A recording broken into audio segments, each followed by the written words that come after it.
Mnoho lidí i investorů hledá bezpečný přístav pro své úspory a investice v drahých kovech. Nejčastěji to bývá zlato a stříbro. Ovšem se jejich koupí přichází obtížné rozhodování. Je lepší zlato nebo stříbro? Je dnes cena stříbra vůbec výhodná? Co ovlivňuje růst a pokles ceny těchto kovů?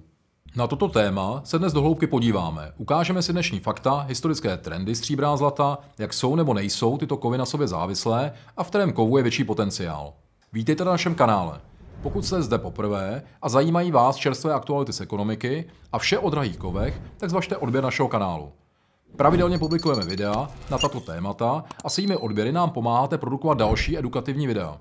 Zlato i stříbro mají své výhody. Určitě jste už někdy slyšeli nebo četli, že když je zlato nahoru, tak stříbro automaticky následuje ten samý vzor, pouze s mnohem vyšším růstem. To byl případ v roce 2011, kdy zlato dosáhlo ceny zhruba $1900 za unci a stříbro se vyšplhalo až na $47 za unci. Tedy ve výsledku, pokud jste nakoupili oba kovy v roce 2009, tak na zlatě jste měli zhodnocení něco málo přes 120% a na stříbře zhodnocení dosáhlo téměř 400%. Když to řeknu jednoduše, velké množství investorů, co investují do stříbra, používá tento příklad jako podklad k tomu, že stříbro se bude znovu chovat v další krizi stejným způsobem. Tento úhel pohledu má co dočinění s vývojem historického poměru ceny zlata vůči stříbru. Kdysi byl poměr zlato versus stříbro 3:1, později 11:1, v roce 2000 již 50:1 a aktuálně se pohybujeme kolem 66:1. Tento úhel pohledu předpokládá, že se stříbro postupně vrátí k historickým poměrům vůči zlatu, čili opět bude jeden zlaťák mání za 3 stříbrňáky. Nicméně druhý úhel pohledu ale je, že v dnešní době již stříbro není monetárním kovem jako kdysi, ale kovem průmyslovým. V tomto smyslu pak tolik nezáleží na poměru stříbra vůči zlatu, ale spíše na jeho využití v průmyslu. To jsme mohli vidět v praxi v roce 2020, kdy COVID-19 díky restrikcím kompletně zmrazil průmyslovou výrobu po celém světě.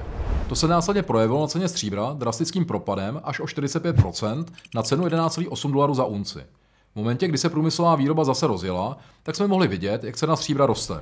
Abychom lépe pochopili chování stříbra, je dobré se podívat na světovou nabídku a poptávku po stříbře v časovém rozmezí let 2011 až 2020. Zde můžeme vidět, že produkce stříbra je velice konzistentní a roste každoročně v průměru o 0,5%. Samozřejmě také můžeme tu a tam vidět fluktuaci u těžby stříbra, když těžaři šetří finanční prostředky v časech, kdy cena stříbra je poměrně nízko. Nicméně celkově se ale jedná o stabilní produkci. Pokud se podíváme na poptávku po stříbře, tak můžeme vidět, že zhruba 51% poptávky tvoří industriální výroba, jako je elektronika a fotovoltaické články. Dalších 26% poptávky tvoří výroba šperků a příborů. Investiční stříbro tvoří zhruba 20% poptávky. To znamená, že zde moc neplatí pravidlo, čím více lidí investuje do stříbra, tím více cena stříbra poroste. Investice do stříbra tvoří tak malý podíl na poptávce, že i kdyby mnoho lidí zainvestovalo relativně velké množství peněz do stříbra, tak efekt na vývoj jeho ceny bude fakticky minimální. Zde je také důležité podotknout, že například centrální banky stříbro do svých rezerv vůbec nenakupují. A to na rozdíl od stovek tun zlata, které každoročně nakoupí. Osobně si ale myslím, že stříbro má určitý potenciál k postupnému růstu, a to vzhledem ke Green New Dealu a jeho využití v zelených technologiích, jako jsou bateriové články u elektromobilů, fotovoltaice, farmacii a v řadě dalších průmyslových odvětví. Zároveň tím, jak se stříbra více spotřebuje než jeho produkce, bude vznikat tlak na růst jeho ceny. Byť proti tomu pracují fiktivní obchody s takzvaným papírovým stříbrem, kterého se prodává na trhu několikanásobně více než fyzického kovu a spekulanté tak mohou, a také to dělají, fiktivními prodeji cenu stříbra manipulovat směrem dolů. Proti stříbru zároveň pracuje 21% DPH, to znamená, že jako fyzická osoba nakupuji z DPH, ale prodávám bez DPH. A to je v poměru se zlatem výrazná nevýhoda. Abych byl vůbec na svém při zpětném prodeji, tak stříbro musí nejprve porazit DPH, to je vyrůst o 21%.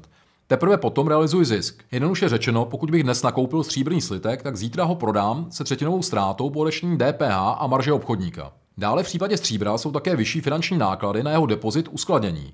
Tím, jak je stříbro levné, tak při větších investicích musím někde uskladnit daleko větší objem kovu než v případě zlata. Ono se to příliš nezdá, ale když si to ukážeme a poměříme hodnotou kilové zlaté cily s ekvivalentem ve stříbře, tak dobře uvidíme, o kolik objemově více kovu budeme muset v případě stříbra uskladnit. Takovou hromadu stříbra rozhodně neuskladním doma v šuplíku na ponožky. Sečteno a podtrženo, v mém vnímání stříbro do portfolia určitě patří. Já osobně preferuji poměr 80% zlato a 20% stříbro. Zlato jako uchovatel hodnoty k zajištění proti inflaci, vzhledem k jejímu celosvětovému vysokému růstu, a stříbro jako doplněk, kde sázím na New Green Deal a průmyslovou poptávku. Určitě zanechte dole komentář a podělte se o váš názor na zlato versus stříbro a o vaši preferenci investičního poměru. Děkuji za vaši pozornost, pokud vás video zaujalo, zvažte odběr našeho kanálu a klikněte na zvoneček.